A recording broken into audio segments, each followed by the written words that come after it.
کو بہت جماعتی تو نہیں تھا، لیکن جماعت کو پسند کرنے والے، مولانا مودودی کو پسند کرنے والے، جماعت کے حلقوں میں درس قرآن کرنے والے، اس طرح کا بیک گراؤنڈ. اور میرا نہیں خیال تھا کہ بھئی 1 سال سے ہم جیل کے اندر ہیں اور جمعیت کا اجتماعی ارکان جو ہے وہ مجھے ناظم اعلیٰ بنائے گا. سنا ہے ضیاء الحق صاحب کا آپ سے بڑی محبت ہے. ضیاء الحق صاحب نے جو ہے وہ محبت تو کسی اور سے کی، اقتدار سے کی، طاقت سے کی، قوت سے، اور وہ سمجھتے تھے کہ اسلامی جمعیت طلبہ ان کے راستے کی دیوار. یہ مسلک کی جماعت نہیں ہے. جماعت کی اونرشپ کسی فرد کی نہیں ہے، سراج الحق کی نہیں ہے، قاضی حسین احمد کی کبھی نہیں رہی. اسٹیبلشمنٹ کو جو ہے وہ مجبور کر دیں گے کہ وہ اپنے اپنے دائروں کے اندر محدود ہو جائے.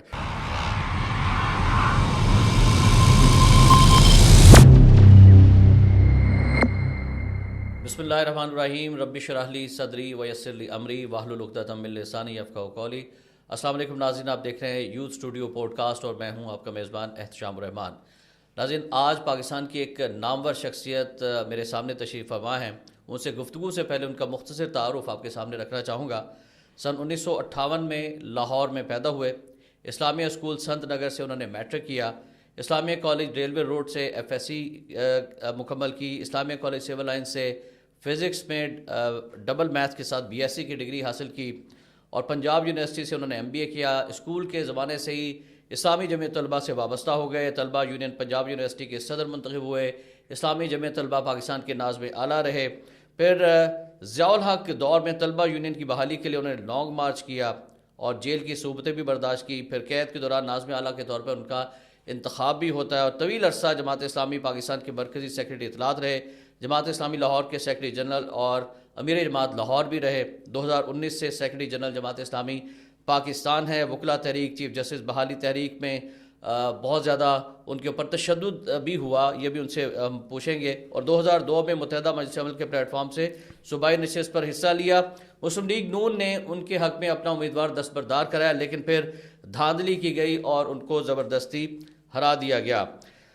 فیوچر ویژن کمیونیکیشن کے سی ای او ہیں اور جماعت اسلامی پاکستان کے سیکرٹری جنرل ہیں. جی ہاں، بالکل آپ صحیح پہچانے. محترم امیر العظیم صاحب میرے سامنے تشریف فرمائے. السلام علیکم امیر العظیم. وعلیکم السلام. کیسے مزاج؟ الحمدللہ، اللہ کا آپ کا شکر. مختصر تعارف میں نے ناظرین کے سامنے رکھا. مختصر نہیں، بہت زیادہ ہی کروا دیا. اچھا چلیے. اس میں ایک چیز رہ گئی. اچھا وہ آپ بتا دیں. وہ کوڑ لکھپت جیل میں نے ایم اے پولیٹیکل سائنس بھی کر لیا تھا. اچھا ماشاء اللہ ماشاء اللہ. اچھا، زمانہ طالب علمی سے پہلے ہی جمعیت میں تھے؟ کیسے آنا ہوا جمعیت میں؟ کچھ یادگار واقعات سنائیں. دیکھیے، جمعیت میں تو میں اپنے حلقے جو کالج کا ہے اس میں تو صرف ووٹر کی حد تک رہا. حافظ شفیق الرحمان صاحب پریزیڈنٹ کے کینڈیڈیٹ تھے اسلامیہ کالج ریولر روٹ میں، تو ان کی تقریریں بڑی مزیدار اور شاندار ہوتی تھیں اور اردو سننے کے لیے ہم ان کی تقریروں کے ارد گرد اکٹھے ہو جاتے تھے. تو اس کے بعد پھر ظاہر جماعت کا لٹریچر، خطبات، دینیات یہ پڑھ کے پھر میں اسلامی جمعیت طلبہ میں ایف ایس سی کے امتحانات کے دوران آیا. لوگ امتحانات کے دوران تو ذرا تنظیم ایک طرف کر دیتے ہیں، لیکن اس دوران میں بہرحال جمعیت میں گھر والوں کی طرف سے اجازت تھی؟ نہیں، کوئی ایسا مسئلہ کبھی پیش نہیں ہے سوائے اس کے کہ جب ہم بہت زیادہ کام کرتے تھے اور رات باہر گزارتے تھے یا اس طرح کی کوئی چیزوں میں، تو اس میں بہرحال گھر والوں کی طرف سے ہوتا تھا. فیملی بیک گراؤنڈ بھی جماعتی ہے؟ نہیں، کوئی بہت جماعتی تو نہیں تھا، لیکن جماعت کو پسند کرنے والے، مولانا مودودی کو پسند کرنے والے، جماعت کے حلقوں میں درس قرآن کرنے والے، اس طرح کا بیک گراؤنڈ تھا. ناظم اعلیٰ پاکستان رہے، کیسا فیل ہوا اور کوئی دلچسپ واقعہ؟ نہیں، کوئی ایسا معاملہ نہیں ہے کہ ناظم اعلیٰ تو ظاہر ہے ایک تنظیم بناتی ہے اور کوئی میری خاص ایسی حیثیت نہیں تھی. اور جمعیت تو ایک اجتماعی ادارہ ہے، تو میں سمجھتا ہوں کہ جمعیت ہی ناظم اعلیٰ ہوتی ہے. فرد تو بس برائے نام وہاں پر موجود ہوتا ہے. سب ایک دوسرے کے ساتھ جڑے ہوتے ہیں، سیسا پلائی ہوئی دیوار بن جاتے ہیں، بنیانے مرصوص ہوتے ہیں.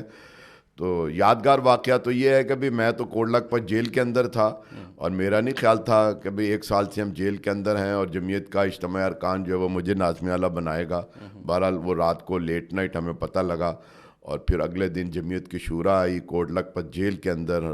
ملاقات کے دوران انہوں نے مجھے حلف پڑھایا اور حلف پڑھ کے پھر میں نے راشد نسیم صاحب جو ظاہر ہے کہ مجھ سے پہلے ناظم اعلیٰ تھے، ان کو پھر میں نے کہا کہ جب آپ میری بات مانیں اور قائم مقام ناظم اعلیٰ کے طور پہ اپنی ذمہ داریاں ادا کریں. سنا ہے ضیاء الحق صاحب کا آپ سے بڑی محبت تھی؟ ضیاء الحق صاحب نے جو ہے وہ محبت تو کسی اور سے کی، اقتدار سے کی، طاقت سے کی، قوت سے کی، اور البتہ ہم ان کے راستے کے اندر ایک یوں سمجھ لیجئے کہ وہ ایک کانٹے کی طرح کھٹکتے تھے، جس کے باعث جب انہوں نے یونینز بند کیں تو ہم نے اس کے خلاف احتجاج اور تحریک چلائی. پھر انہوں نے یہ خیال کیا کہ وہ عوامی رائے کو لینے کے لیے بڑے بڑے جلسے کریں. جمعیت نے ان کے جلسوں میں جا کے یونین کے بحالی کے نعرے لگائے. پھر انہوں نے ظاہر اپنا یہ سارا پروگرام لپیٹ دیا اور وہ سمجھتے تھے کہ اسلامی جمعیت طلبہ ان کے راستے کی دیوار ہے. وہ کیوں ایسا سمجھتے تھے؟ میرا خیال ہے کہ وہ دیکھ رہے تھے کہ آگے چل کے کوئی پولیٹیکل رول انہیں ادا کرنا چاہیے. بہت عرصہ ہو گیا وردی کے اندر، تو پولیٹیکل رول کرنے کے لیے وہ اپنے رائے عامہ کو ہموار کرنے کے لیے کچھ اس طرح کی سوچ رہے تھے، اور اس میں بہرحال جمعیت نے آگے بڑھ کر ان کی مخالفت. اس لیے انہوں نے نواز شریف صاحب پہ دست شفقت رکھا تھا. دست شفقت تو انہوں نے جنیجو صاحب پر بھی رکھا تھا، پیر پگاڑا پر بھی رکھا تھا. نواز شریف صاحب نے تو بعد میں جو اور بھی سارے کئی دستے جو ہے وہ اپنے آگے پیچھے کر لیے تھے. اچھا جماعت اسلامی ہے کیا؟ ہمیں ذرا اس کا تعارف بھی کروائیں. آپ ماشاءاللہ سیکٹری اطلاعات بھی رہے ہیں، اس کے بارے سے بھی پوچھیں گے. لیکن جماعت کا تعارف جو ہے ایک عام فرد جو پاکستان کا دیکھ رہا ہے وہ جماعت اسلامی کے حوالے سے مختلف پرسیپشن رکھتا ہے کہ یہ مذہبی جماعت ہے، کوئی کہتے ہیں بہت کٹر جماعت ہے اور انتہا پسند جماعت ہے. ایک عام فرد کی اگر بات کرو، لیکن آپ جماعت اسلامی کو کس طرح سے پریزنٹ کریں گے؟ دیکھیں، میں کہتا ہوں اگر ایک لفظ میں سمجھنا ہو تو جماعت اسلامی اسلام ہے، اور یہ اسلام جو ہے وہ اطاعت اور بندگی والا اسلام ہے. یہ کوئی مسلکی اسلام نہیں ہے، فرما برداری والا اسلام ہے. اور اگر دو لفظوں میں سمجھنا ہو تو جماعت اسلامی اسلامی نظام کی بات کرتی ہے، ایک سسٹم کی بات کرتی ہے کہ ہر دائرہ زندگی میں اسلام کی غلبہ ہو، اور معیشت، معاشرت، سیاست، عدالت، ہر جگہ پر اسلام کا جو بھی تعلیمات ہیں اور اس کے جو قوانین ہیں وہ عمل درآمد ہونی چاہیے. اور اگر آپ کسی پورے ایک پیرائے میں سمجھنا چاہیں تو یہ ہے کہ جہاں جہاں اقتدار اور اختیار ہے اسے اللہ سے غافل لوگوں سے چھین کر اللہ کے مطیع فرما بردار لوگوں کے ہاتھوں میں تھما دیا جائے، تاکہ جو اجتماعی گاڑی ہے وہ اللہ اور اس کے رسول کی اطاعت اور فرما برداری میں چل سکے. یعنی سیاسی پلیٹ فارم پہ بھی جدوجہد کر رہے ہیں اور جو دینی نظام ہے، اسلامی نظام کے نفاذ کے لیے بھی جدوجہد کر رہے ہیں. دیکھیے، ہمارے ہاں سیاست کچھ اور ہے. وہ جو عام مروجہ سیاست ہے اس سے تو ہم پناہ مانگتے ہیں. مجھے اگر کوئی کہے کہ آپ سیاسی آدمی ہیں تو میں اسے ان معنوں میں جو ہے وہ قابل نفرت سمجھتا ہوں. میں ایک دینی آدمی ہوں، اور میں یہ سمجھتا ہوں کہ اقتدار کے ایوانوں میں دین کا دروازہ بند ہے. ہم دین کا دروازہ کھولنا چاہتے ہیں، اور جب تک اقتدار کے ایوانوں میں دین کا دروازہ نہیں کھلے گا، یہ جو مروجہ سیاست ہے یہ چنگیزیت ہے. علامہ اقبال جیسے کہہ گئے نا، جدا ہو دین سیاست سے تو رہ جاتی ہے چنگیزی. تو یہ چنگیزیت جو ہے وہ پچھلے کئی برسوں سے اپنا آپ دکھا رہی ہے. تو یہ ہمارا مقصد. امیر العظم صاحب، اور بھی بہت ساری سیاسی جماعتیں ہیں، جمعیت علماء اسلام ہے، تحریک لبیک ہے. جماعت اسلامی میں اور دیگر مذہبی جماعتوں میں آپ کیا فرق دیکھتے ہیں؟ میں نے جیسے پہلے عرض کیا کہ یہ مسلکی جماعت نہیں ہے، یہ اطاعت و فرما برداری والا اسلام کو اپنے سامنے رکھتی ہوئی ہے. اور اس جماعت کے اندر ہر مسلک کا آدمی آ سکتا ہے اور جد و جہد کر سکتا ہے. اور اس میں خاص طور پہ فرق یہ ہے کہ باقی سیاسی یا دینی جماعتیں جو ہے نا وہ فرد کو قبول کر لیتی ہیں کہ جی آ رہا ہے ہمارے ساتھ. ہم اس فرد کو کہتے ہیں کہ آئیے، اپنے آپ کو تبدیل کیجئے، اپنے کردار اور اخلاق کو مضبوط بنائیے. کیونکہ جماعت اسلامی کبھی بھی اپنی ساکھ پر سمجھوتا نہیں کرتی. ہم انسانوں کی تیاری کرتے ہیں، تربیت کرتے ہیں. اور یہ نبی اکرم صلی اللہ علیہ وآلہ وسلم کا وقار نبوت ہے، یتلو علیہم آیاتہ ویزکیہم. یہ جو تزکیہ ہے، جب تک یہ تزکیہ نہیں ہوگا لوگوں کا تو مدینہ کی ریاست نہیں بن سکے گی. آپ اپنا بھی تزکیہ کیجئے، اپنے ساتھ والوں کا بھی تزکیہ کیجئے، اپنے ووٹروں کا بھی تزکیہ کیجئے. یہ ایک نظریاتی جدوجہد ہے. نظریاتی جدوجہد. جماعت اسلامی کا تنظیمی اسٹرکچر اگر کوئی سمجھنا چاہے تو اسے آپ کیسے سمجھائیں گے؟ جماعت کا تنظیمی سٹرکچر یہ ہے کہ ایک کیڈر سسٹم ہے کہ ہم لوگوں کو اپنی طرف راغب کرتے ہیں، پھر ان کا تزکیہ اور تربیت کرتے ہیں. جو ان کی تزکیہ اور تربیت ہوتی چلی جائے ہم انہیں اپنے فیصلہ سازی میں شریک کرتے رہتے ہیں. وہ کارکن بنتا ہے، وہ امیدواری رکن بنتا ہے، اور آخری سطح ہے رکنیت کی. رکن بن کر یعنی یہ نہیں ہے کہ کارکن اور ارکان کے درمیان کوئی پروٹوکول کا فرق ہے یا مراتب کا، ساری چیزیں ایک جیسی ہیں. البتہ یہ کہ فیصلہ سازی میں جو امارت جماعت ہے اس میں ارکان کو ہم دیتے ہیں کہ اس وقت ہمارے اگر کوئی 45,000 کے قریب ارکان ہیں، وہ امیر جماعت کا انتخاب کرتے ہیں، اور ہر سطح کی شورا کا انتخاب جو جماعت کے نظم کو لے کر چلتی ہے وہ بھی ارکان کے ہاتھ میں ہے. تو ارکان اصل میں اونرز ہیں جماعت اسلامی کے. جماعت کی اونرشپ کسی فرد کی نہیں ہے, سراج الحق کی نہیں ہے, قاضی حسین احمد کی کبھی نہیں رہی. یہ اونرز جو ہیں وہ ملکیت جو ہے وہ ارکان کے پاس. اصل جماعت میں موروثیت نہیں ہے, بالکل موروثیت نہیں ہے, کوئی خاندان, کوئی پیسہ, کوئی اس طرح کی چیز جو باقی پارٹیوں کے اندر ہے کہ بے باپ کے بعد بیٹا ہی, چاہے وہ دینی جماعت ہو یا سیاسی جماعت ہو, وہ براجمان ہو جاتا ہے. ہمارے یہاں اس طرح کی کوئی چیز نہیں ہے.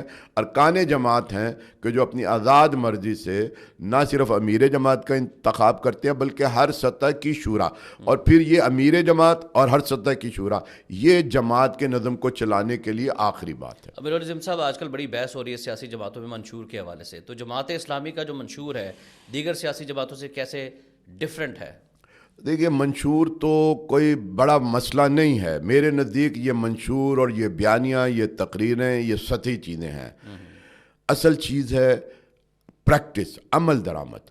اگر عمل درآمد نہیں ہے تو آپ کہیں کہ جناب ہم آپ کو سونے کے انڈا دینے والی مرغی آپ کے گھروں میں پہنچا دیں گے اور آسمان سے تارے توڑ لائیں گے, تو یہ صرف بیانیاں ہیں. میں یہ کہتا ہوں کہ جماعت اسلامی کے منشور اور باقی پارٹی کا منشور میں فرق ہے پریکٹس کا, کہ ہم جو کچھ کہتے ہیں اس پہ عمل درآمد کرتے ہیں. اور اقتدار میں آئے بغیر ہم نے عمل درآمد کر کے دکھایا. جب ہم کہتے ہیں کہ ہم تعلیم عام کریں گے تو ہم بتاتے ہیں کہ جناب ہم 5 لاکھ بچوں کو ابھی بھی تعلیم دے رہے ہیں, کہیں غزالی اسکول کے نام پر, کہیں عثمان پبلک اسکول کے نام پر, کہیں ریڈ فاؤنڈیشن کے نام پر. اسی طرح ہم کہتے ہیں کہ ہم آپ کو علاج فراہم کریں گے, تو بے شمار ہاسپٹل جماعت اسلامی چلا رہی ہے, واٹر فلٹر پلانٹ ہے, صحیح صاف پانی جو ہے وہ فراہم کر رہے ہیں. اچھا, باقی پارٹیاں جو ہے وہ منشور وہ ایک سراب کے طور پر رکھتے ہیں کہ ہم آپ کو دے دیں گے. وہ کہتے ہیں ہم آپ کو 1 کروڑ نوکریاں دیں گے, 50 لاکھ گھر بنا کے دیں گے. تو پوچھئے کہ جناب آپ نے کیا کیا؟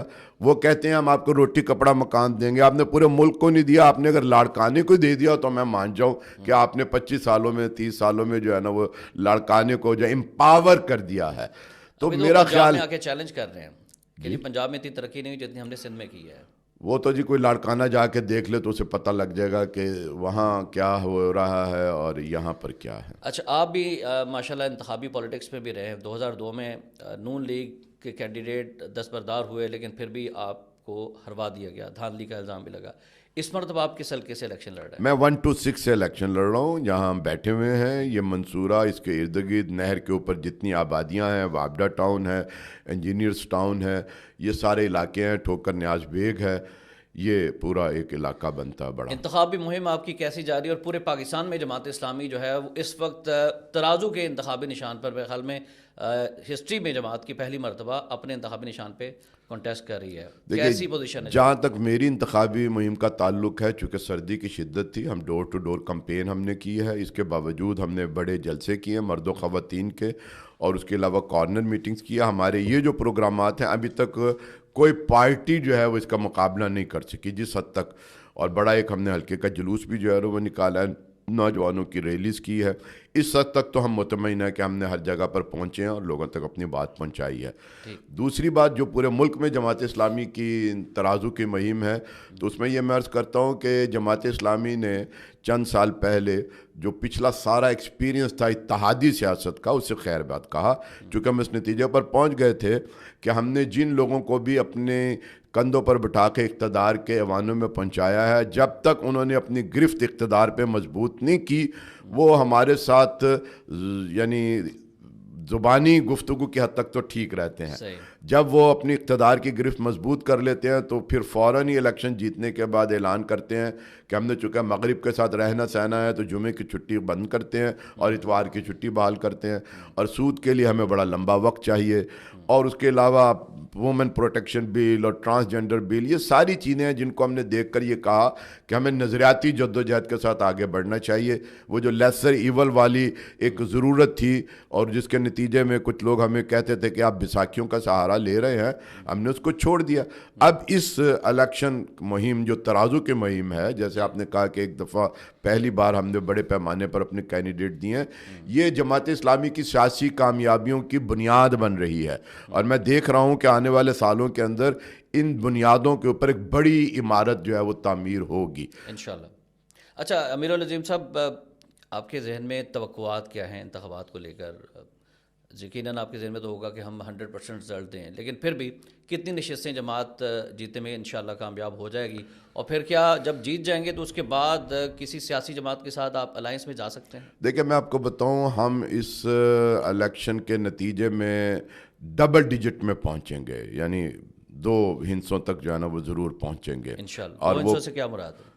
مطلب یہ ہے کہ وہ 99 بھی ہو سکتی ہیں اور 11 بھی ہو سکتی ہیں. ڈبل ڈیجٹ یہ ہے کہ 9 سے آپ اوپر چلے جاؤ اور 99 تک جو ہے نا وہ آپ پہنچ سکتے ہیں. یہ اس وقت ہمارا یہ خیال ہے. اچھا، دوسری بات اس سے اہم تر ہے کہ ہم کیا کریں گے. ہم کسی کا سہارا نہیں بنیں گے. ہم نے اب پاکستان کو، یہاں کے نوجوانوں کو، یہاں کے خواتین کو، یہاں کے کسانوں کو، مزدوروں کو اس سراب سے بچانا ہے جس میں پچھلے کئی برسوں سے یہ قوم جو ہے وہ اس کے پیچھے لگتی ہے. یعنی قوم کے اندر نقص نہیں ہے. قوم جو ہے نا وہ دیکھتی ہے کہ ایک پارٹی میں ایک لیڈر آتا ہے، بڑا پاپولر ہے، مشہور لوگ ہیں، اور وہ کہتے ہیں جی روٹی کپڑا مکان دیں گے، یا ملک کو جو ہے وہ قرضوں سے نجات دیں گے، یا مدینے کی ریاست بنائیں گے. یہ سراب ہے، چونکہ کارکردگی ان کے پیچھے نہیں ہے. یہ صرف لوگوں کو دھوکہ دینے والی ایک بات ہے. ہم اس سراب سے بچائیں گے. جس طرح سے ہم نے گوادر میں ایک جدوجہد کی ہے، ہم نے کراچی کے اندر جدوجہد کی ہے، ہم نے پارلیمنٹ کے اندر کی ہے، سینٹ کے اندر مشتاق خان صاحب نے کی ہے، جسے پوری دنیا دیکھ رہی ہے. بالکل صحیح. اور پہلے چونکہ ہماری یہ جدوجہد جب وہ لوگوں تک نہیں پہنچتی تھی، اخبار اور ٹی وی اور ریڈیو پہ ایک استحصالی طبقہ یا حکومت کا ہاتھ ہوتا تھا. اب یہ کیمرے والا موبائل آ گیا ہے، سوشل میڈیا ہے، ہماری چیزیں، ہماری کارکردگی، ہماری گفتگو لوگوں تک پہنچ رہی ہے. پرسیپشنز جو ہے وہ ختم ہو رہے ہیں اور ہمارے مقابلے میں جو پارٹیاں ایکسپوز ہو رہی ہیں. اس لیے میں یہ سمجھتا ہوں کہ آنے والے سال جماعت اسلامی کی سیاسی کامیابیوں کے سال ہوں گے. اچھا، اسٹیبلشمنٹ کے بغیر یہ سمجھا جاتا ہے کہ پاکستان میں کوئی آگے نہیں آ سکتا، تو جماعت اسلامی کے اس حوالے سے کیا پالیسی ہے؟ کوئی رابطے اسٹیبلشمنٹ نے کیے ہیں آپ سے؟ نہیں، میں آپ کو کہتا ہوں کہ اگر ووٹر آپ کا ساتھ دے دیں اور آپ کے سامنے علیم ترین قریشی، ٹمن، نواب، لغاری، مزاری، چودھری نہ ہوں آپ کے ساتھ، تو پھر اسٹیبلشمنٹ کوئی رکاوٹ نہیں ہے. عوام کا ساتھ ہونا اسٹیبلشمنٹ کو جو ہے وہ مجبور کر دیں گے کہ وہ اپنے اپنے دائروں کے اندر محدود ہو جائے. لیکن جب آپ کے ساتھ ایسے لوگ ہوں کہ جن کے اسٹیبلشمنٹ کے جرنیلوں کے ساتھ تعلق ہوں، جن کے مفادات ایک ہوں، تو ظاہر ہے کہ پھر اشارے اور ریفریز، یہ ساری چیزیں جو ہے نا وہ کام کرتی ہیں. کہیں آپ ان سے سیڑھی لیتے ہیں اور کہیں جو ہے نا وہ پھر آپ کے راستے میں وہ سانپ بھی بچھاتے ہیں. صحیح. پاکستان میں نواز شریف صاحب کو چوتھی مرتبہ لے کر آنے کی کوشش کی جا رہی ہے، تو آپ سمجھتے ہیں کہ یہ سارا پری پلانڈ ہے اور اس صورتحال کے اندر ایک سیاسی جماعت کو دبایا جا رہا ہے اور دوسری جماعت کو پروموٹ کیا جا رہا ہے، تو یہ انتخابات کے اوپر بہت بڑا سوالیہ نشان نہیں ہے؟ یہ ہے اور ہمیشہ سے ہے. یہ کوئی پہلی دفعہ تو نہیں ہے. یعنی آپ دیکھیں نا جی 70 کے اندر بھی جو ہے وہ بھٹو لاڈلا تھا اسٹیبلشمنٹ کا، اور بین الاقوامی اسٹیبلشمنٹ بھی ان کے پیچھے تھی. جیتے تو جو ہے وہ شیخ مجیب تھے، زیادہ سیٹیں بھی ان کے پاس تھیں. آپ نے ان کو اسمبلی کا اجلاس نہیں کرنے دیا گیا، یہاں سے دھمکیاں دی گئیں، جس کے نتیجے میں ملک جو ہے وہ 2 لخت ہوا. لاڈلا اس وقت بھٹو تھا. اس کے بعد بھی ہمارے سامنے چیزیں جو ہے نا وہ رہی ہیں. تو یہ پہلی دفعہ نہیں ہو رہا. اور چونکہ ایک ایلیٹ اشرافیہ ہے پاکستان کا، جو سیاسی اور معاشی ماڈل ہے وہ ایک ایلیٹ اشرافیہ کے ہاتھوں کے اندر پہنچ چکا ہوا ہے. ہم اس سے نجات قوم کو دلانا چاہتے ہیں. قومی سلامتی پالیسی کے حوالے سے منشور میرے سامنے ہے جماعت اسلامی کا، اور اس میں آپ ہی ذرا ایلیبریٹ کر دیں کہ جماعت جو ہے وہ کیا چاہتی ہے قومی سلامتی پالیسی کے حوالے سے. دیکھیے، ہم یہ سمجھتے ہیں کہ پاکستان کا تحفظ ہونا چاہیے. اس کی جو جغرافیائی سرحدیں ہیں یہ مضبوط ہونی چاہیے. کشمیر کے لیے جدوجہد تیز کرنی چاہیے. اس کو پاکستان کا حصہ ہونا چاہیے. ارد گرد کے اسلامی ممالک کو ہم بلاک کی صورت میں آگے بڑھیں، اور فوج کو اپنا کردار بیرکس تک محدود رہنا چاہیے، اور ملک کی جو سیاسی قیادت ہے اس کو سارے فیصلے جو ہے وہ کرنے چاہیے. لیکن یہ فیصلے کسی مفاد کے نہیں، یہ پاکستانی جو نظریات ہیں، جو آئین اور قانون ہے اس کے دائرے کے اندر رہتے ہوئے کیے جائیں. اچھا، آپ نے میڈیا کی بات کیا، ماشاء اللہ سیکٹری اطلاعات بھی رہے اور بڑے مؤثر سیکٹری اطلاعات ثابت ہوئے. صحافی آپ سے بڑی محبت بھی کرتے ہیں، اور آپ کا جو سٹائل ہے بڑے نرم انداز میں گفتگو کرنا، اور سب سے بڑا بلندساری والا سٹائل. تو آج کے میڈیا میں اور ماضی کے میڈیا میں کیا فرق دیکھتے ہیں، اور کتنا مؤثر ہے آج کے دور کے اندر میڈیا ہمارا؟ دیکھیے، یعنی آہستہ آہستہ جو ہمارا قومی میڈیا ہے، اخبار اور ٹی وی، ان کا تو رول کم ہوتا چلا جا رہا ہے، اور سوشل میڈیا کا رول جو ہے نا وہ بڑھتا چلا جا رہا ہے. تو یہ آئندہ بھی اسی طرح سے جو ہے نا وہ ہوگا. یعنی اس میں بہرحال اخبارات اور ٹی وی کو وقت کے ساتھ ساتھ جو جدید حکمت عملی اختیار کرنی چاہیے تھی اس میں ان کی کمی رہی ہے. انہوں نے خود بھی اپنی کوتاہی اور سستی سے اپنے اثرات کو کم کیا ہے. اچھا، فیوچر ویژن ماشاءاللہ آپ کا اپنا ادارہ ہے، اس کی کیا اغراض و مقاصد ہے، کیسے بزنس؟ دیکھیے، یہ پنجاب یونیورسٹی میں نے MBA کیا، مارکیٹنگ میری اسپیشلائزیشن تھی، اور مارکیٹنگ کی بنیاد پر میں نے ایڈورٹائزمنٹ کے میدان میں قدم رکھا. اور یہ ایک ایڈورٹائزنگ ایجنسی ہے، لاہور اور اسلام آباد اور پشاور اس کے دفاتر ہیں. ہم اخبارات اور ٹی وی کے جو کمرشل ایڈورٹائزمنٹ ہیں، جس میں میجر کلائنٹ میرے پاس جو ہے وہ ایجوکیشن کے ہیں، کچھ جو ہے وہ صنعت کے ہیں، کچھ اس طرح کی دوسری چیزیں ہیں، یہ ہم کام کرتے ہیں. اور اچھا، آپ اپنا ماشاءاللہ ایک چینل بھی اسپیشل ٹی وی کے نام سے چلا رہے ہیں. اگر ہم پاکستان کے میڈیا کو دیکھیں، الیکٹرانک میڈیا کو، تو اس میں جماعت اسلامی کی اتنی زیادہ کوریج نہیں دی جاتی بلیٹنز کے اندر، جلسوں کے حوالے سے، لائیو کوریج کے حوالے سے، جتنی دوسری جماعتوں کی دی جاتی ہے. تو اس کی وجوہات کیا ہے امیر علی صاحب؟ دیکھیے، اس میں پیسہ چلتا ہے، اثر و رسوخ چلتا ہے، اسٹیبلشمنٹ کے اشارے چلتے ہیں. یہ ساری چیزیں اپنی جگہ پر موجود ہیں. اور ایک بڑا تاثر جو ہے وہ پوری دنیا کے اندر کہ CNN کیا کرتا ہے اور BBC کیا کرتا ہے، ان بین الاقوامی اداروں کا بھی کچھ نہ کچھ اثرات جو ہے وہ ہمارے قومی میڈیا کے اندر موجود ہے. اچھا، کچھ تعصب بھی ہے جماعت سے میڈیا کے اندر؟ نہیں، جماعت سے زیادہ اسلام سے تعصب ہے، اور وہ کہتے ہیں کہ سوسائٹی کو کھلا رہنا چاہیے. اسلام کے حوالے سے اگر ہم گفتگو کریں گے تو گویا ہم کوئی فنڈامنٹلسٹ ہو رہے ہیں، اور فنڈامنٹلزم کو وہ ایک تنگ نظری تعصب، ظاہر ہے یہ سارا ان کا موجود ہے. یعنی یہ نہیں دیکھتے لوگ کہ پوری دنیا ایک طرف ہے، اور غزہ کی جنگ بندی کے لیے UNO میں لوگ بار بار قراردادیں پیش کریں اور امریکہ اس کو ویٹو کر رہا ہے. اس کے باوجود امریکہ کے بارے میں امیج ہے کہ وہ اس پوری دنیا کے اندر امن کا علمبردار ہے. کہاں امن کا علمبردار ہے؟ کسی دور کے اندر نہیں رہا. تو یہ تو ایک پرسیپشنز ہیں. اسی طرح سے اسلام کے حوالے سے، جماعت کے حوالے سے اس طرح کا پرسیپشن جو ہے نا وہ بنایا جاتا ہے، اور میڈیا کے جو بگ باسز ہیں یا جو اور لوگ مؤثر لوگ ہیں وہ اس کو مطلب ایکسیپٹ کرتے ہیں. جماعت اسلامی کی گورنمنٹ آ جاتی ہے انشاءاللہ، تو اس کے بعد جماعت اسلامی کی میڈیا پالیسی کیا ہوگی؟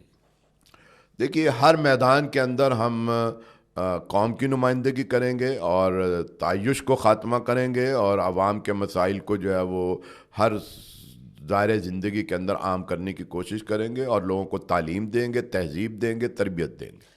یوتھ پوڈ کاسٹ نوجوانوں کے لیے پیغام کیا دینا چاہیں گے اس پلیٹ فارم سے؟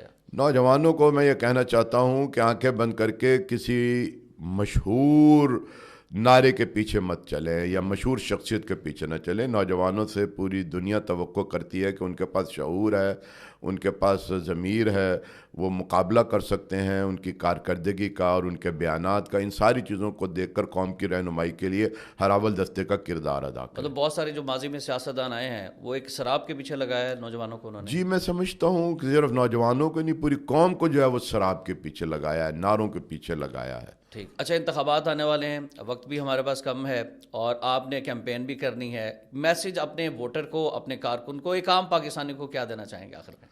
پیغام یہی ہے کہ آپ اسلام اور پاکستانی عوام اور خوشحالی، ان تین چیزوں کو سامنے رکھتے ہوئے 8 فروری کو ووٹ دیجئے ترازو کو. بہت شکریہ امیر العظیم صاحب، کم وقت میں بڑی اہم گفتگو ہوئی. Thank you very much for being with us. انشاءاللہ مزید بھی آپ سے اس پوڈ کاسٹ کے توسط سے گفتگو ہوتی رہے گی، ملاقات ہوتی رہے گی. بہت شکریہ. ناظرین، آخر میں جماعت اسلامی کا منشور میرے سامنے ہے. جماعت اسلامی کی دعوت کے حوالے سے مولانا سید ابو الاعلیٰ مودودی رحمۃ اللہ علیہ کا فرمان کہ اپنی پوری زندگی میں اللہ کی بندگی اور حضرت محمد صلی اللہ علیہ وآلہ وسلم کی پیروی اختیار کرو، دو رنگی اور منافقت چھوڑ دو، اور اللہ کی بندگی کے ساتھ دوسری بندگیاں جمع نہ کرو. اللہ سے پھرے ہوئے لوگوں کو دنیا کی رہنمائی اور فرما روائی کے منصب سے ہٹا دو، اور زمام کار مومنین اور صالحین کے ہاتھ میں دو، تاکہ زندگی کی گاڑی ٹھیک اللہ کی بندگی کے راستے پر چل سکے. اور جو اس دعوت کو حق سمجھے وہ اس میں ہمارا ساتھ دے، اور جو روڑے اٹکائے وہ اللہ کے ہاں اپنا جواب سوچ لے. قرآن و سنت کی دعوت کو لے کر اٹھو اور پوری دنیا پر چھا جاؤ. احتشام الرحمان اور امیر العظیم صاحب کو اجازت دیجیے گا. اللہ حافظ.